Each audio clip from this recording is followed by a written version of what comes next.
Vous n'avez jamais un tour opérateur sérieux qui va vous proposer une zone, on ne parle pas de pays, parce que dans un pays, il y a plusieurs zones, mais qui va vous proposer une zone dangereuse. Ouais. Moi, je prends des risques pour moi-même, Mmh. mais je ne fais jamais prendre de risques à des clients. Donc, il faut faire confiance à des tours opérateurs sérieux, et quand on leur fait confiance, on peut aller très loin. Vous parliez de l'Irak, c'est un exemple, je reconnais, un peu caricatural, même si c'est vrai. Mmh.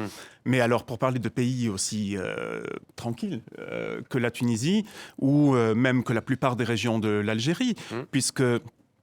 Pardon, mais de citer l'attentat contre Hervé Gourdel, Mmh. qui a lieu au mois d'octobre dernier, qui était dramatique. À Tizi Ouzou. Et à Tizi Ouzou, mais cet homme semble avoir été un homme remarquable, mais il avait pris un risque considérable en se rendant dans une zone dans laquelle aucun tour opérateur français ne conduisait des touristes. Mm.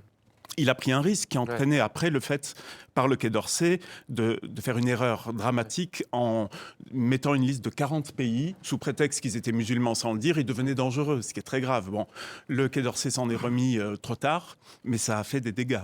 J'aime les diplomates, la France fait du très bon travail, mais ils n'ont pas une connaissance de toutes les régions à la minute. Ouais. Nous, par le travail que nous faisons sur le terrain, nous sommes présents à chaque instant. Nous pouvons dire, hier c'était un peu risqué, donc on n'y est pas allé. Mais aujourd'hui, il n'y a aucun problème. Vous voyez l'inertie des conseils aux voyageurs sur le Quai d'Orsay, le site du Quai d'Orsay.